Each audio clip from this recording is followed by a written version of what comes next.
조선 같은 경우는 네. 경쟁력도 있고 업황도 나름 아직 살아있다 네. 정도. 방사는 경쟁력은 있는데 이 업황의 업사이드 다운사이드가 우리한테 달려있지 않다. 상대적으로 보면 조선 방사는 원자력 순위 아닌가? 그럼에도 불구하고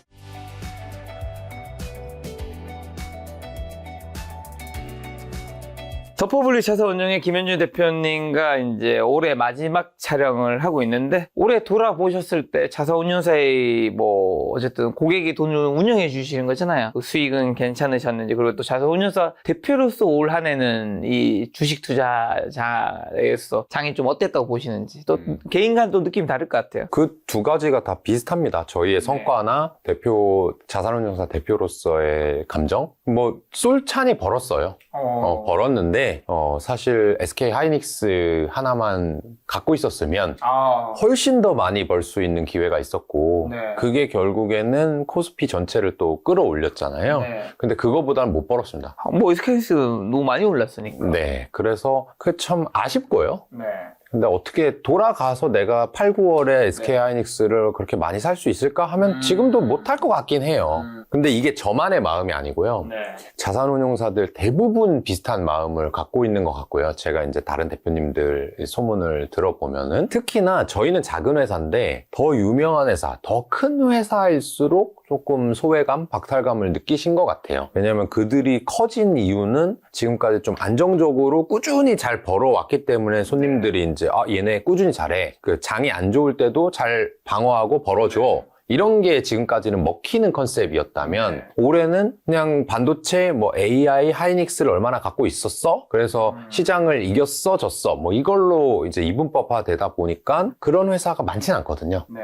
그래서 사실은 개인이 더 많이 벌 수 있는 그런 장이 아니었나 싶습니다. 어떻게 보면 또 특히나 대형주다 보니까 더 비교가 될 수도 있겠네. 개인분들이 야 내가 SK하이닉스 샀어도 이랬는데 너희 뭐 이렇게 사가지고 맞아요. 이런 식 비교가 될 부분이 있을 수 있겠네요. 궁금한 거는, 그러면 이제 자산운용사 측에서 SK하이닉스라는 종목이든 뭐 AI든 이런 종목을 많이 놓쳤다 얘기해 주셨는데, 대표님뿐만이 아니라 딴 데도 많이 놓쳤다는 얘기 저도 많이 들었는데, 워낙 이쪽에 이제 이런 걸 뭐 빠꼼이라는 너무 잘 아시는 분들이잖아요. 네. 왜 놓친 거예요? 전반적으로? 이거는 많이 알고 뭐 적게 알고의 문제는 아닌 것 같고, 두 가지 이제 측면으로 나누어 보면, 진짜 하이닉스로 10배 버신 분들 있잖아요. 그런 분들이랑 얘기를 나눠보면 해안이 참 깊으세요. 그래서 AI를 정말 옛날부터 공부를 해오셨고, 그러면 AI가 잘 되면 뭐 엔비디아가 어때, 하이닉스가 어때, 뭐 이거를 아주 정말 꿰뚫고 있으신 분의 부류가 한 부류 있고요. 그 다음에 두 번째 부류는 그냥 9월, 10월에 불타기를 시원하게 한 거예요. 이거 올라가? 딴 거 다 팔아 일단. 의미 없겠다. SK하이닉스 올라가는 장에는 이걸로 돈을 시원하게 벌어야겠다 하시는 분들, 용기 있는 분들, 이렇게 두 부류로 나뉘는데, 저희는 사실 AI 그 하드웨어 밸류체인에 대해서 잘 공부하지 않았고, 그리고 용기가 그렇게 있는 편도 아닙니다. 그러다 보니까 이제 애매모호한 그런 성과가 나오지 않았나 싶어요. 알겠습니다. 자, 이제 증시부터 한번 점검해보면, 코스피가 지금 오늘 장 마감했는데 4,117이더라고요. 4,100은 회복했고, 연말 산타랠리에 대한 기대감도 있는데, 현재 한국 증시와 미국 증시 한번 일단 점검부터 한번 해주신다면요? 한국 주식시장 뭐 많이 올랐고요. 방금 전에 얘기한 대로. 네. 그 중에 대부분이 이제 하이닉스, 그리고 일부 뭐 조선주들, 네. 이렇게 방산주들 기여를 좀 했던 것 같습니다. 그래서 그것을 갖고 있었냐 아니냐로 극단적인 수익률 차이가 나는, 누구는 1년에 100% 한 사람이 있는가 하면, 누구는 뭐 올해 장은 좋았다고 하는데 돈을 하나도 못 번 사람들도 있었을 것 같고요. 근데 내년으로 가게 되면은 그런 주식들이 계속해서 갈 거냐 아니냐, 뭐 이런 얘기인데, 뒤에 또 뭐 질문을 해주실 것 같은데, 저는 그걸 아주 세게 보고 있지는 않거든요. 이 하드웨어 이 사이클이 내년까지 정말 강력하게 갈 거냐, 그거는 잘 모르겠다. 하지만 그 외에 우리나라 짱짱한 기업들도 정말 많으니까 우리나라는 여전히 세게 가겠다. 하지만 섹터는 좀 순환매가 있지 않을까 정도 생각하고 있고요. 미국 주식시장도 우리나라에 비해서 뭐 안 올랐다 뿐이지 상당히 많이 올랐고요. 그것도 근데 우리나라는 이제 하드웨어 사이클이었다면, 미국은 이제 소프트웨어들도 많이 올랐습니다. 빅테크 위주로 해가지고 주가가 상당히 많이 오른 그런 측면이 있고요. 요것들은 우리나라 개인 투자자들도 돈을 많이 버신 것 같아요. 대부분 우리나라 사람들이 미국 주식 투자한다. 그럼 뭐 빅테크죠, 뭐. 나스닥, 뭐 이런 걸 투자하시기 때문에 잘 투자한 것 같다. 우리나라 사람들 그렇게 생각이 들고요. 내년에 어떨 거냐? 그들은 여전히 AI, 빅테크의 비중이 너무 큽니다. 근데 그게 우리나라는 하드웨어 비중이 큰데 그들은 네. 소프트웨어 플랫폼 비중이 크니까 우리나라보다는 조금 더 하방 경직성이 있고 방어할 수 있는 장세가 아닐까? 그런 생각을 하고 제 의견은 아니고 최근에 이제 골드만삭스 이제 보고서를 보면은 이 미국도 경제가 2026년 어느매쯤에 바닥을 칠 거다. 근데 우리나라가 조금 더 빨랐다고 저는 생각하거든요. 그래서 오늘 우리나라 올해 증시가 좋았다고 보는데 미국도 이제 경기가 돌아서면서 AI가 뭐 크게 빠지지만 않으면 전반적으로 또 강세장을 유지할 수 있는 네. 그런 모습이 아닐까 정도 기대하고 있습니다. 지금 하방 경직성 얘기해 주시면서 미국이 소프트웨어라서 더 그게 있을 거라고 얘기해 주셨는데 소프트웨어랑 하드웨어가 있으면 소프트웨어 원래 하방 경직성이 더 높은 거예요? 그렇죠. 이제 반복 구매가 많이 일어나니까 하드웨어는 한번 구매하고 나면 뭐 1년, 2년, 10년 이렇게 쓸 수 있는 거고 소프트웨어는 우리가 뭐 구글이나 인스타그램에 네. 지불하는 게 뭐 매일, 매달, 뭐 길어도 1년에 한 번씩 지불하는 거기 때문에 좀 더 하방 경직성이 비즈니스 모델상 있고 최근의 분위기로는 뭐 엔비디아 뭐 어쩌다 뭐 오라클 어쩌다 뭐 이런 얘기 많이 나왔잖아요. 맞다. 구글이 TPU 한다. 그게 깨지면 사실은 전반적으로 주식시장에 약세를 보일 거예요. 뭐 엔비디아가 주가가 폭락하거나 이러면 약세는 보일 건데 비즈니스 구조에서 보면은 네. 그들이 조금 힘이 약해져야 그거를 사서 이용하는 소프트웨어 플랫폼 업체들이 조금 더 장사하기가 편해지는 거거든요. 원재료라든지 설비 투자 부담이 좀 덜한 거니까요. 그래서 하드웨어가 깨진다 안 깨진다는 모르겠는데 하드웨어가 많이 깨지면 다 같이 안 좋을 거고 하드웨어가 조금 깨지면 소프트웨어는 오히려 좋을 수 있다. 그래서 미국의 빅테크 중에서는 소프트웨어 비중이 뭐 높으니까 나름 나쁘지 않진 않을까 정도 생각해 봅니다. 또 내년에 매크로 원래 같이 투자하시는 분들 섹터에서는 뭐 매크로 그렇게 중요시 안 여긴다는 건 알고 있지만 그래도 매크로 보는 거는 또 알고 있기 때문에 네. 내년에 연준의 금리 인하가 또 유동성을 결정하기 때문에 금리 인하 한번 좀 전망해 주신다면요. 금리 인하를 뭐 얼마나 언제 한다 네. 이런 거는 네. 모릅니다만은 금리 인하를 할 것이다. 하죠. 네, 하는 것은 당연한 수순이다 이렇게 생각을 하고요. 금리는 경제가 안 좋아지면 인하하는 거고 경제가 좋아지면은 인상하는 건데 지금 미국이 점점점 경제가 안 좋아지거나 아니면 이제 최악으로 치달은 정도예요. 네. 그러니까 사람들이 뭐 정리해고도 안 하고 금융위기도 없는데 라고 이제 생각하실 수 있는데 꼭 뭐 경제가 안 좋아진 이 하강 국면에서 정말 폭락이 온다든지 네. 금융위기가 매번 오는 건 아닙니다. 그거는 이제 여러 차례 중에 한 번 오는 거고요. 일반적으로는 경제가 조금 냉각되고 나면 금리 내리고 다시 경제 좋아지고 뭐 이렇게 되거든요. 그런 사이클에서 봤을 때는 금리는 이제 내려가는 것이 맞고 그게 절대적인 금리 이제 밴드를 보게 되면 많이 내려갔어요.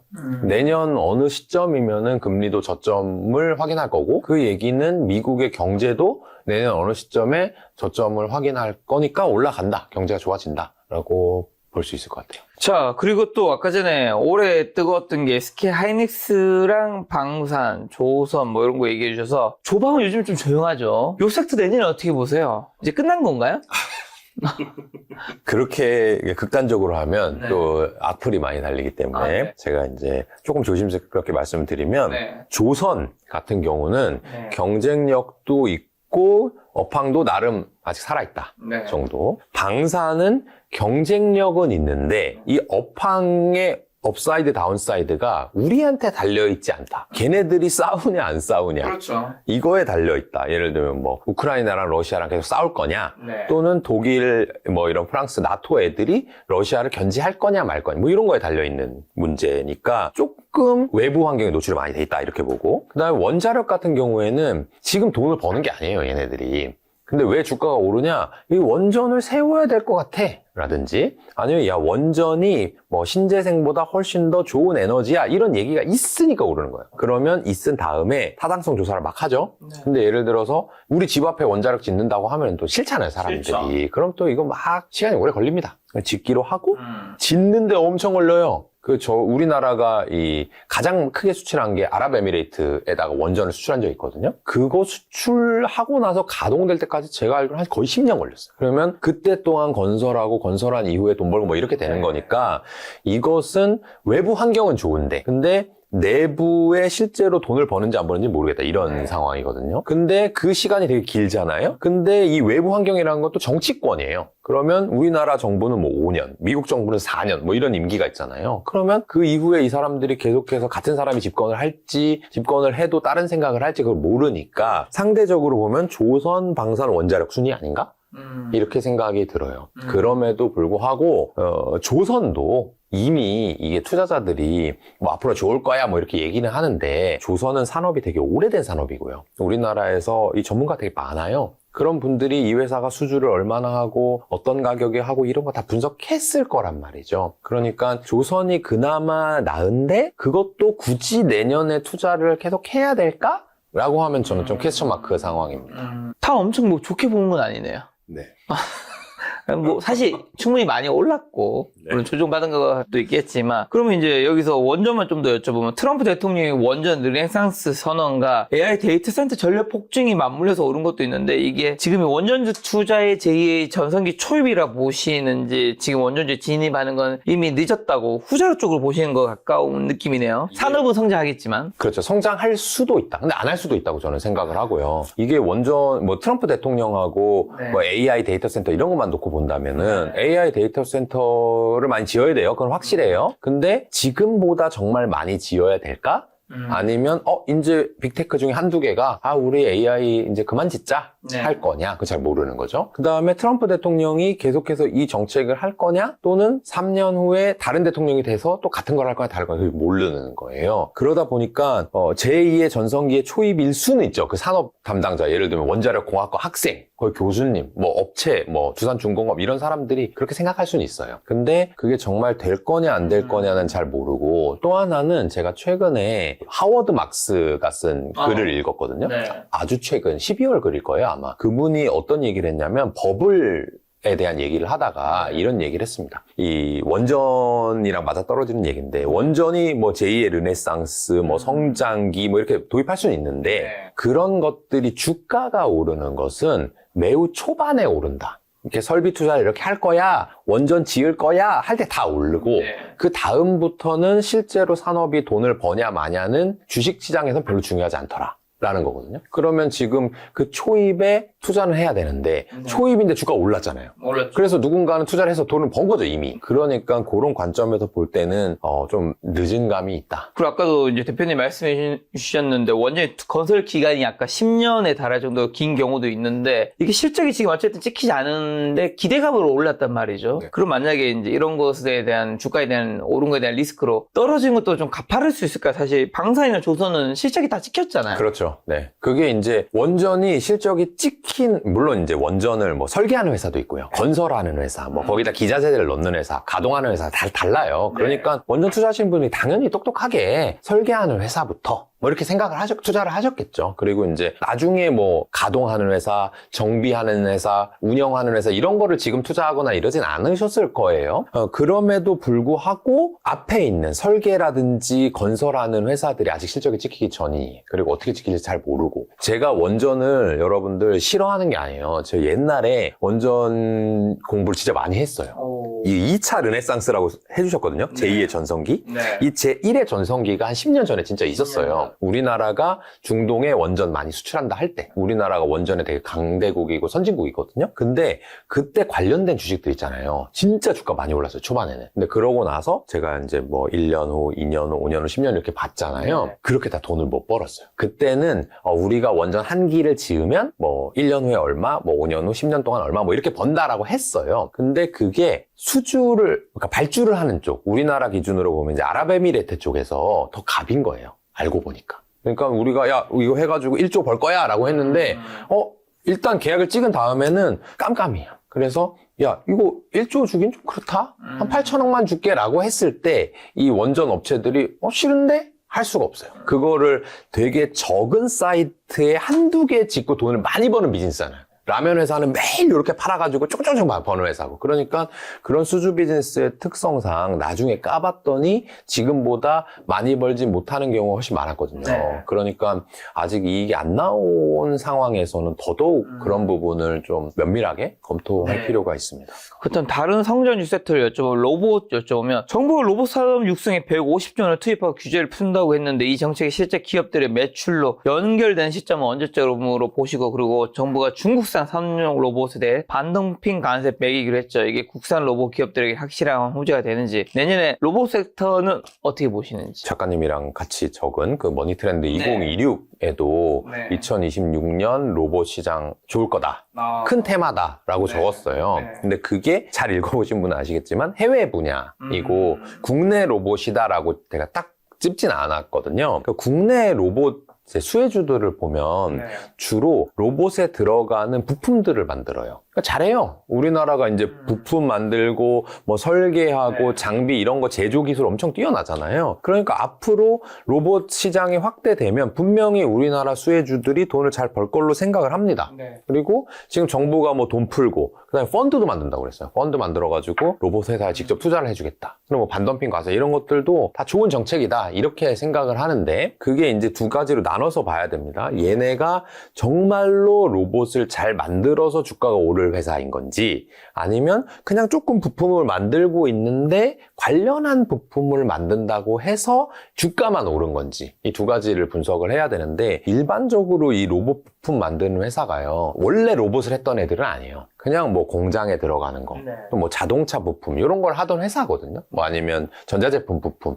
그래서 그것들을 하고 있는데 이 기술이 접목돼서 주가만 오른 거라면 좀 기술력을 따져볼 필요가 있죠. 얘네만 하는 거야? 왜냐하면 현대차도 자동차를 만드는데 거기에 들어가는 부품이 수만 종이고 그 수만 종을 한 회사한테 공급받는 경우는 아주 드뭅니다. 그렇죠. 보통 2개, 3개, 4개한테 공급을 받아요.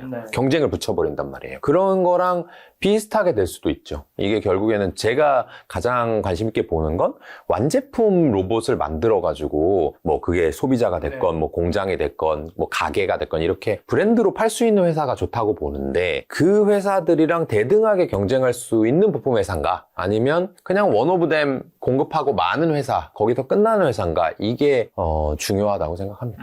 그러면 한국보다는 미국을 더 좋게 보시는 건가요, 로봇은? 미국하고 중국이 정말 앞서 있는 것 같아요. 요거는 뭐 그냥 여러분들 유튜브에만 검색을 해봐도 정말 많이 나오는데 상상을 할 수 없는 그런 정도입니다. 이게 꼭 뭐 사람의 형상을 해야 되냐, 뭐 집안일을 해야 되냐, 뭐 그런 걸 떠나서 뭐 개 모양을 한 것도 있고요. 그냥 정말 로봇 같이 생겼는데 누가 봐도 사람이 할 일을 되게 잘하고 안전하게 수행하더라. 이런 것도 있고요. 그래서 근데 우리나라의 이제 완성품 로봇은 그 정도가 잘 안 되는 것 같아요. 아직까지는. 그래서 어떻게 보면 옛날에 그런 적이 있었거든요. 테슬라가 전기차로서 되게 잘 나갈 때가 있었습니다. 한 뭐 5년 전쯤. 그때 우리나라의 자동차 부품 회사 중에 테슬라에 공급한대 라는 것만으로 매출액과 이익이 늘고 주가도 되게 많이 뛰는 그런 회사들이 있었거든요. 그렇게 여러분들이 이제 로봇 회사를 뭐 만나 보신다든지 아니면 공부를 해보실 때 정말 그런 회사에 의미 있게 공급을 하는 회사들은 초반에 같이 뛸 수도 있겠죠. 내가 직접 완제품을 만들지 않더라도 그런 부분을 좀 보시면 좋을 것 같아요. 그럼 내년에 휴머노이드 산업용 로봇 중 주가 상승폭이 더 끌 것으로 기대되는 쪽은 어딘가요? 요즘에 뭐 핫한 키워드인 휴머노이드 쪽인가요? 네, 하나만 꼽자면 저는 휴머노이드가 더 좋을 것 같고 그러니까 우리나라 투자자들은 휴머노이드의 수혜주가 잘 없다 보니까 어쩔 수 없이 현재 기준에서 로봇 수혜주를 찾으시면 대부분 매출액이 산업용 쪽으로 나오는 것일 겁니다. 근데 미국이라든지 중국에 투자를 못하는 세상이 아니잖아요. 요새 뭐 환율이 좀 높긴 하지만 그런 쪽으로 찾아보면은 정말 경쟁력, 기술력이 훨씬 뛰어난 회사 뭐 심지어는 중국 쪽으로 가면 기술력은 테슬라랑 되게 비슷한데 제품을 되게 싸게 만들어. 또는 주가도 되게 낮아. 이런 회사들도 저는 많이 있다고 보거든요. 그래서 좀 동등한 잣대로 이렇게 비교를 해보시는 게 어떨까 싶어요. 로봇 측면에서 미국이 테슬라 주식을 사는 건 그럼 어떻게 보시는데? 그거는 좋지만 쉬운 투자는 아닐 겁니다. 왜냐하면 테슬라가 그 옵티머스 로봇들을 이제 쭉 개발은 하고 있는데 의미 있게 대량 판매를 하는 게 2027년 뭐 이런 얘기를 하고 있거든요. 근데 테슬라의 자동차가 나오고 나서 이렇게 지금 의미 있게 판매량이 늘어나는 데까지 한 5년 정도 걸렸거든요. 그런 걸 보면은 당장 이게 잘 될 거냐? 근데 예를 들어서 다른 분야에서 저평가를 받고 있다면 옵티머스 로봇이 나오니까 플러스 알파야 되게 좋아 할 수 있겠지만 지금 테슬라 주식을 사람들이 많이 좋아합니다. 이미 좋아죠. 자율주행이 잘 된다고. 그래서 그것만으로 로봇만으로 투자를 했다가 혹시 전기차 분야, 자율주행 분야가 뭔가 삐끗삐끗하는 뭐 예를 들면 최근에 그런 얘기 나오거든요. 중국 회사가 더 잘하는 거 아니야? 뭐 이런 얘기들. 이렇게 되면은 옵티머스 로봇이 나와서 많이 팔리는 한 2, 3년간 마음고생을 좀 할 수도 있지 않을까요? 테슬라 얘기 나왔어요. 일론 머스크 스페이스X가 2026년 대규모 상장 IPO 추진한다는 소식이 시장에 들썩이는데 스페이스X 또 기업가치 오픈 AI를 넘어선다고 하는데 그 배경은 뭐고 또 한 가지 궁금한 거는 스페이스X 이야기 때문에 최근에 테슬라 주가가 오른 부분도 있는 건가요? 그럴 것 같아요. 네. 그거는 뭐 정확히는 저는 알 수 없지만 그렇죠. 그럼 만약에 이제 스페이스가 실제로 상장을 하게 되면 상장 이후에 테슬라 주가는 뭐 좀 더 영향이 있을 것 같아요. 네, 그것도 영향이 있을 것 같긴 해요. 그 말씀을 먼저 드려보면은 저는 근데 사실 그게 합리적인 시장의 반응이라고 보진 않아요. 네. 좀 이상해. 근데 이제 테슬라를 투자하는 분들을 보면 내가 테슬라라는 기업에 투자한다는 개념보다는 일론 머스크. 일론이랑 뭔가 같이 한다. 그렇죠. 그런 개념이 더 크잖아요. 그러니까 스페이스X가 상장하면 일론 머스크가 더 부자가 되고 뭐 사회적 영향력이 커지고 그러니까 테슬라도 뭔가 잘 되지 않을까? 워렌 버핏도 얘기하지 않았나? 위대한 투자자에게 투자해야 한다고. 그렇죠. 그러니까 그런 감정이 있는 거예요. 테슬라 투자자들은. 그러니까 뭐가 됐건 그냥 일론이나 이런 테슬라 이런 전반적인 게 부각이 되면 좋겠다. 그렇죠. 그런 것 같아요. 근데 제 기준에서 본다면 그러니까 일론 머스크를 좋아하는 사람이 100명이다 하면은 내가 돈이 한정돼 있을 거잖아요. 그렇죠. 100원씩 있으면 10,000원밖에 없는 거잖아요. 근데 테슬라를 투자하다가 스페이스X도 투자할 수 있게 됐어요. 그럼 고를 것 같거든요. 그래서 저는 오히려 스페이스X가 상장이 되면 테슬라 주가에 좀 안 좋지 않나? 수급상? 그런 이제 생각은 해봐요. 근데 그거는 뭐 스페이스X나 테슬라의 기업 본질 가치랑 관련 없는 얘기긴 한데 그렇게 움직여야지 맞는 거 아닌가? 근데 지금은 약간 뉴스 자체가 좋은 쪽의 뉴스니까 뭐 전반적으로 우리끼리 다 잘해 먹어보자 뭐 이런 거니까 주가가 오른 것 같고 그 이후에 정말 까봤을 때는 어떨지 모르겠다. 그렇고요. 그다음에 스페이스X하고 뭐 오픈 AI를 단순히 이렇게 뭐 비교할 수는 없죠. 그냥 비상장 회사인데 되게 큰 회사들이니까 작가님께서 말씀하신 것 같아요. 스페이스X가 뭐 고평가냐 저평가냐 오픈 AI보다 좋냐 나쁘냐 뭐 그건 전혀 다른 회사이기 때문에 얘기할 수가 없고 그냥 스페이스X는 사실은 지금 돈 버는 거는 스타링크 뭐 이런 걸로 돈 버는 거고요. 이 나사한테 위탁받아가지고 우리 거를 거기다 물자를 올려줘 사람 올려줘 하는 걸로 이제 돈을 받는 그다음에 스타링크는 이제 위성 통신망인데 말하자면 우리가 SK텔레콤, LG U+한테 돈 내듯이 그렇게 하는 걸로 돈을 버는 거예요. 그걸로는 지금 가치가 전혀 설명이 안 됩니다. 스페이스X는 나중에 뭔가 전 세계적인 이 통신망을 우리가 장악할 거야. 라든지 실제로 지금도 만약에 작가님께서 스페이스X를 가입을 하면 여기서도 쓸 수 있고 뭐 바다에서 쓸 수 있고 외국에서 쓸 수 있고 뭐 그런 얘기가 되는 거예요. 그러니까 핸드폰도 뭐 만든다 이런 얘기가 있는데 그럼 나 핸드폰 하나 있으면 로밍도 필요 없고 뭐 이런 얘기예요. 그러니까 되게 먼 얘기고 또 하나는 이 스페이스X가 인간을 사실 일론 머스크가 제일 하고 싶은 게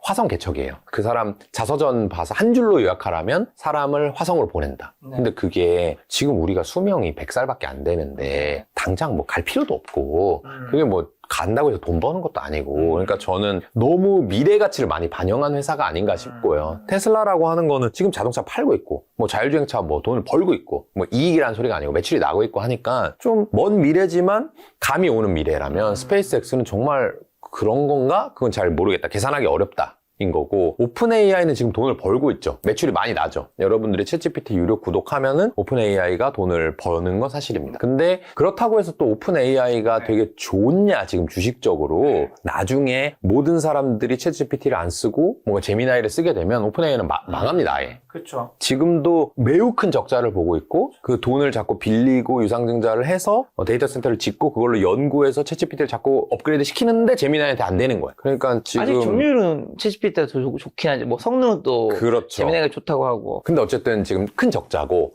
이 성능을 자꾸 따라가고 점유율 상승, 그러니까 높은 점유율을 지키려면 엄청난 설비 투자가 필요하거든요. 그래서 오픈 AI는 약간 뭐 너무너무 훌륭한 회사지만 이런 큰 비상장 기업 중에서는 스페이스X보다는 좀 불확실성이 많다?